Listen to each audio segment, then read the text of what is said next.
ሰው በዚህ ምድር ላይ የሚኖረው ህይወት ጥሩም መጥፎም ሊሆን የሚችለው በምላሱ ነው። ከቃልህ የተነሳ ትጸድቃለህ፣ ከቃልህ የተነሳ ትኮነናለህ ይላል። ጸሎት በቃል ነው የሚደረገው። ሰው ንስሐ ቢገባ በቃሉ ነው።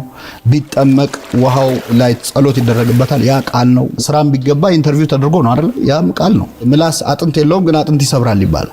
ሰው በተደሰተ ሰዓት የሚገባውን ቃል አይፈጽም። በአንጻሩ በተናደደ ሰዓት የሚናገረው ነገር ቆይቶ ሲሰማው የሚጸጸትበት ሊሆን ይችላል። ስሜታዊ በሆነ ሰዓት መናገር የለብንም። ለምሳሌ ዛሬ በጣም የሚያስጠላ ቀን ነው ብዬ ከጀመርኩ ቀኑ ያስጠላኛል። ለምን?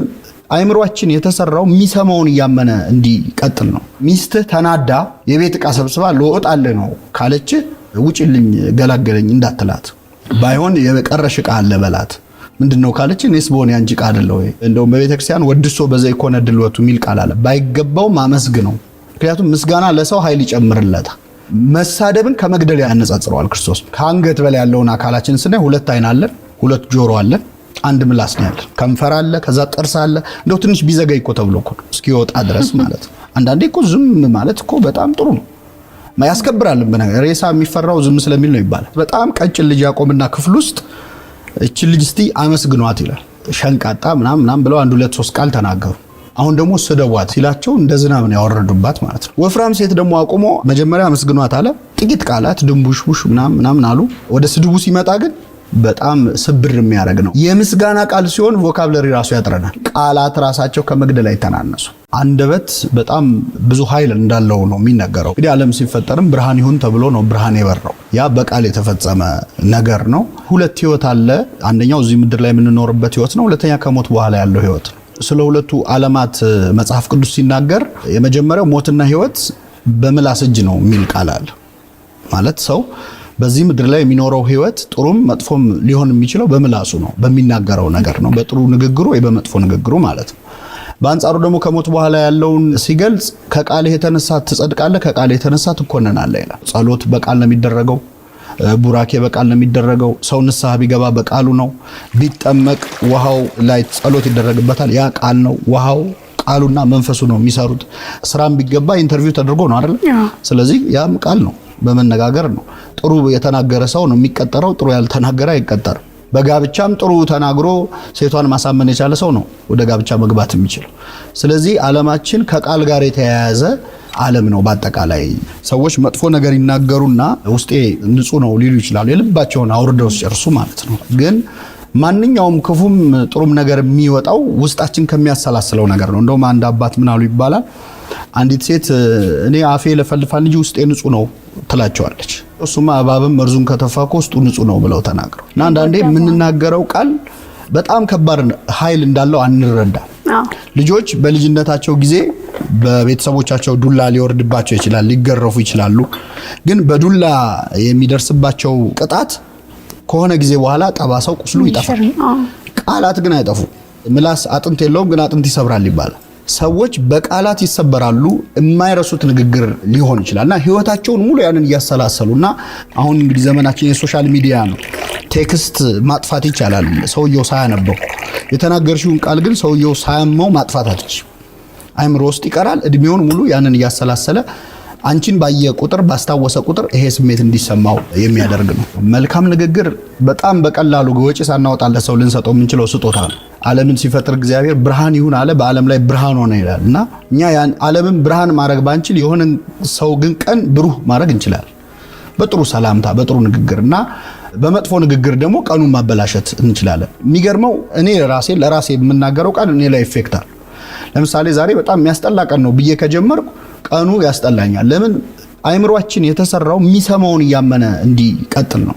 በጎ ንግግር ግን ከስጦታ በላይ ነው። በጣም የሰውን መልካም ንግግር ተናግረን ከምንሰጣቸው ከሌሎች ስጦታዎች የበለጠ የማይረሱት አይምሮአቸው ላይ የሚቀር ጥሩ ስሜት እንዲሰማቸው የሚያደርግ ነው። እንግዲህ በእኛ ሀገር ባህል እውነት ለመናገር የማመስገን እጥረት አለብን። ሰዎች ለማመስገን ሲሆን ፊትሽ እንዳይሆንብኝ እንጂ ማመስገን እንዳይሆንብኝ እንጂ ይላሉ። ስድብ ግን ሲሆን ፊትሽ እንዳይሆንብኝ አይሉ። ሙልጭ አድርገው ነው የሚሳደቡት። እና እንደውም አንድ ጊዜ ደበበ ሰይፉ የሚባለው ደራሲ ምን ያደርጋል፣ አንዲት በጣም ቀጭን ልጅ ያቆምና ክፍል ውስጥ እቺ ልጅ እስቲ አመስግኗት ይላል፣ በቅጥነቷ ማለት ነው። እና በቃ እንደው ሸንቃጣ ምናምን ብለው 1 2 3 ቃል ተናገሩ። አሁን ደግሞ ስደቧት አላቸው። እንደ ዝናብ ነው ያወረዱባት ማለት ነው። በጣም ብዙ ስድብ ስለ ቅጥነቷ። ወፍራም ሴት ደግሞ አቁሞ መጀመሪያ መስግኗት አለ። ጥቂት ቃላት ድንቡሽቡሽ ምናምን አሉ። ወደ ስድቡ ሲመጣ ግን በጣም ስብር የሚያደርግ ነው። ምንድነው ይህንን ማንሳት የፈለገው? የምስጋና ቃል ሲሆን ቮካብለሪ ራሱ ያጥረናል። ቃሉ ስለሌለ አይደለም ስለማንጠቀምበት ነው። እንደውም በቤተክርስቲያን ወድሶ በዘይኮነ ድልወቱ የሚል ቃል አለ። ባይገባው ማመስግነው። ምክንያቱም ምስጋና ለሰው ኃይል ይጨምርለታል። እና ምን ሰራበት መስሪያ ቤት አብረውን የሚሰሩትን ሰዎች ቤተሰቦቻችንን የምንናገረው ጥቂት ቃል ይሰራቸዋል። ለህፃናት ለምን ደግሞ ሲሆን በልጅነት የተነገራቸውን ቃል ይዘው ትልቅ ደረጃ ይደርሳሉ። መሳደብን ከመግደል ያነጻጽረዋል ክርስቶስ። ወንድሙን ደንቆሮ የሚል ነፍሰ ገዳይ ነው ይላል። ለማጋነን ምናምን አይደለም። አንድ ልጅ ህፃን ሆኖ አንተ ደደብ ተማሪ ነህ ተብሎ ካደገ በጣም ይቸገራል ወደ ጥሩ ውጤት ለመምጣት። ያ ቃል ይገለዋል ነው። ስለዚህ ሰዎችን በንግግር ብቻ ከፍ ማረግም ዝቅ ማረግም መስበርም እንችላለንና መልካም ንግግር ግን ሰዎችን ይሰራቸዋል። ከምንሰጠው ከሌላ ስጦታ በላይ ያ ኃይል አለው በእነሱ ላይ። ከአንገት በላይ ያለውን አካላችን ስናይ 2 አይን አለን፣ 2 ጆሮ አለን፣ 1 ምላስ ነው ያለን። በቁጥር እንኳን ብናየው 2 ቢሆን ምላስ ምን እንደሚፈጠር እንግዲህ እንዲሁም አልተቻለም። በአንዱ ብዙ ችግር እያየን ነው። 2 ምላስ ቢኖረው ሰው ምን እንደሚያደርግ አስቢው። በፈለግነው ሰዓት ነው የምንናገረው። ደግሞ 2 ራሱ በደንብ ሴኩር የሆነው አካል ነው ምላስ። ከንፈር አለ፣ ከዛ ጥርስ አለ። እንደው ትንሽ ቢዘገይ እኮ ተብሎ እኮ እስኪወጣ ድረስ ማለት ነው። ግን እኛ ከአይንና ከጆሮ በላይ ሰው ከመስማት ይልቅ ለመናገር ይፈጥናል። እና ሰው ለመናገር የዘገየ ይሁን ይባላል። የዘገየ ማለት ለማሰብ ጊዜ እንዲኖረው።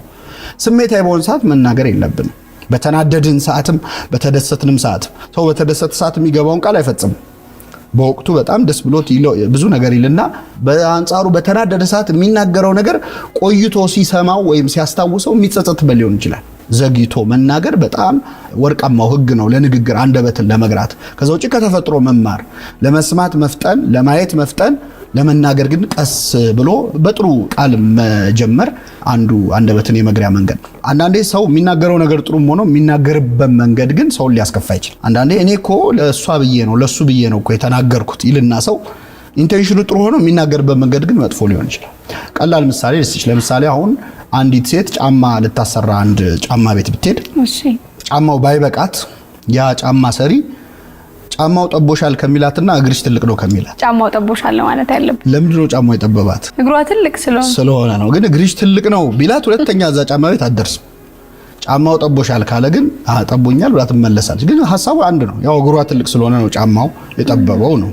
ስለዚህ ሐሳቡ ጥሩ ቢሆንም የምንናገርበት መንገድ ሰዎች ጥሩ እንዲሰሙን አንዳንዴ ከበጎ መጀመር ሊሆን ይችላል። እኛ ብዙ ጊዜ ሰው ሲያመሰግን እና ጥሩ ቃል ሲናገር አናመሰግንም በባህላችን። አሁን አመስጋኝ ሰዎች አሽቃባጭ እንደሆኑ እንደው ልወደድ ባይ እንደሆኑ ነው የሚታዩት። ተሳዳቢ ከሆነ ደግሞ ሐቀኞች ናቸው።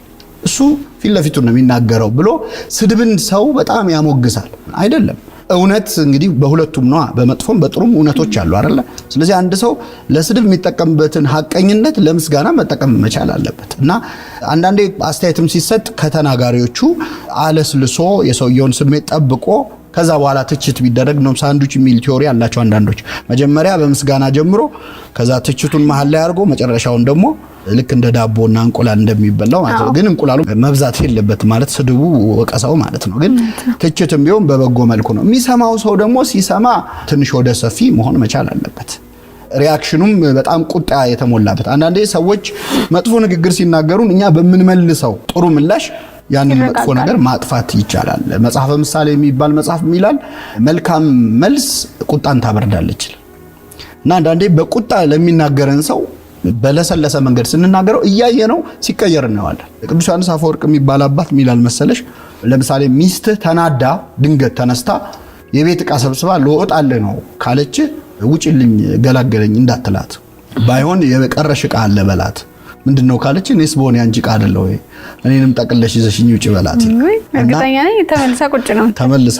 እና መልካም ንግግሮች አንዳንዴ የሰዎችን ስሜት የተናገሩትን ራሱ እንዲያጤኑ ተናግረው እስኪጨርሱ ዝም በማለት እንኳን ማቀዝቀዝ ይቻላልና የሚሰማው ሰው ወደ ሰፊ ሆኖ ስድብም ቢሆን ወዲያው ሪአክት ባለማድረግ ሰውየው ተናዶ ይሆናል በማለት ማቀዝቀዝ ይቻላል። እንግዲህ ሁሉም ሰው የራሱ አቋም አለው። ሁሉም ሰው አንድ አይነት ሐሳብ ሊያስብ አይችልም። የጀርመን ቴሌቪዥን ላይ የሉላ አስራተ ካሳ ካልተሳሳትኩ ቃለ መጠይቅ ሲሰጡ በጣም የገረመኝ ነገር ሰማሁ። አፍሪካ ውስጥ ወይ ደጋፊ ነው ወይ ተቃዋሚ ነው እንጂ ኦፖነንት የሚለው ቃል አቻ የለውም ይላሉ። ማለት ወይ ጠላት ነው ወይ ወዳጅ ነው እንጂ በሐሳብ የሚለይ ለሚለው ሩም የለውም አሉ። እንግዲህ ቮካብላሪ ሊኖር ይችላል የሆነ ሀገር ተፈልጎ፣ ግን ጽንሰ ሐሳቡ የለም። እኛ ስንደግፍም እስከ መጨረሻው ነው፣ ስንቃወምም እስከ መጨረሻው ነው እና በዛ ምክንያት ልዩነቶቻችንን ማስተናገድ አንችልም።